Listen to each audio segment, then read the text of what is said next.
All right, welcome back to round 3 of Groves. I hope you guys are off to a great start. I hope you're really enjoying this discussion, this topic. I hope you're finding it relevant. I hope you're finding it applicable. I hope you, in your Groves, are coming up with solid, tangible answers and solutions and things that we can actually do in order to prepare and invest in this next generation, Generation Z, so that we're not just critical of them and kind of down on them, but we really understand where they're coming from so that we can love on them, we can have compassion on them, and we can show them the way to go. And so I really hope that you're learning a lot from this. As I've been saying since week 1, my job here isn't to be Dr. Tim Elmore. It's to be Aaron Young. And so I'm sticking to my lane and sticking to Scripture and Bible, and not going to give you all my words of advice about the youngest generation. And so I want to read you a passage today that I think hopefully will spark some interest, and something will kind of strike you about it. This is what it says in 2 Timothy chapter 1, verse 5. And this is Paul writing to Timothy, who's kind of like his son in ministry, I guess, if you will. And it says this: "I am reminded of your sincere faith, which first lived in your grandmother Lois and in your mother Eunice, and I am persuaded now lives in you also."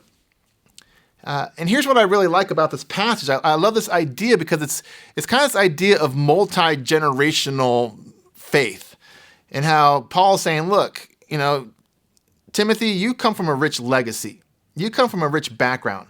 And first there was this awesome faith that your grandma, Lois, had, and then she transferred it on because your mom also has great faith, and now you have great faith.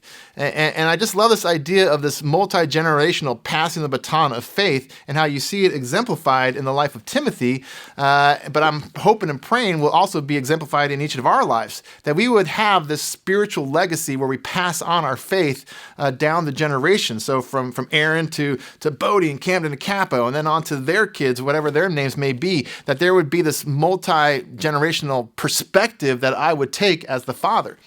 And I think, unfortunately, a lot of times in our day and culture, we have this mentality that our job as parents is just to get our kids, out the door to college to 18, and then kind of like we did our job and we're done. And I think that's kind of a short-sighted and unbiblical, really, mentality, because as parents, as grandparents, we should have a multi-generational viewpoint, that we would want to have this spiritual legacy that it just continues beyond us.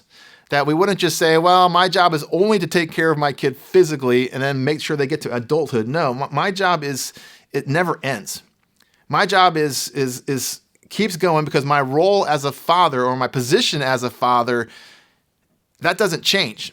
My role as a father may shift. Like we talked about in the book, where it talked about, hey, when they're young, 0 to 6, you're a micromanager. From 6 to 12, you're a manager. From 12 to 18, you're a supervisor. And then you have to become a consultant, right? And the job is to kind of, even though your title, father, is still the same, that your role would change with your kids to the point where when they're a consultant, when they're older, that they would still come to you because they want your advice, because you have earned that weight. Your words hold that weight. Your position holds that weight in their lives. And so they would come to you asking you for advice, not you just giving it to them or telling them what to do, but they would be seeking it because they respect your opinion.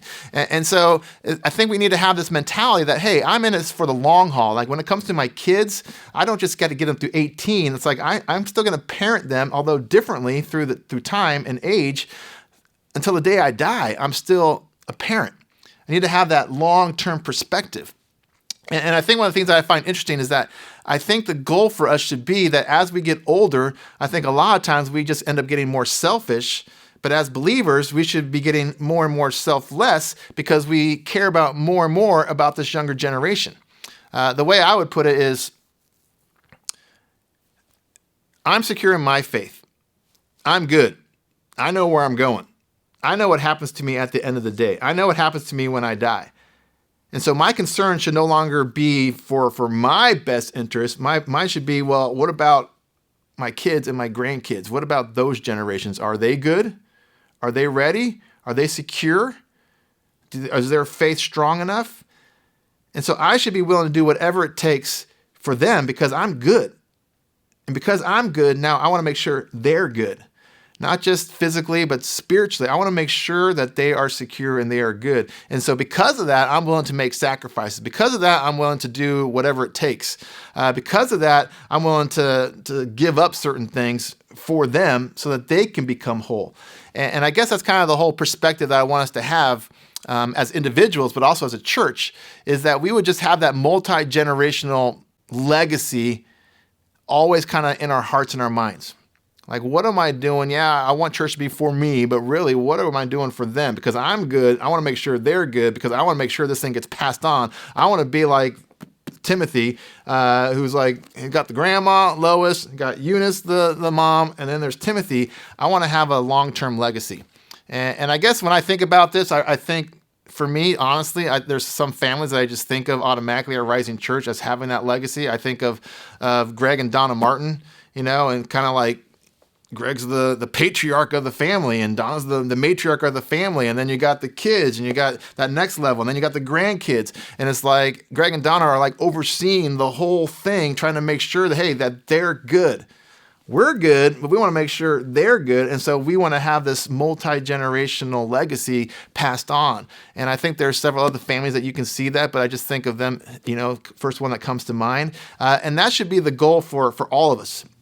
That we say, hey, we want to have a multi-generational legacy that we pass on.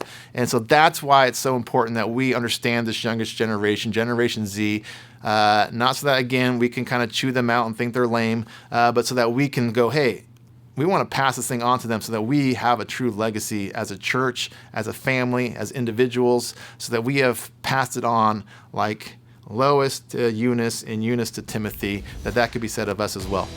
So I hope that's some food for thought to keep you going, maybe give you a little burst as you continue into week 3 and the discussion we're going to have today on challenge number 3. And so I just hang in there, keep thinking this stuff through and keep applying it. And I just think God's going to bless us and allow us to be people that have generational legacy. So thanks. We'll catch up with you next week.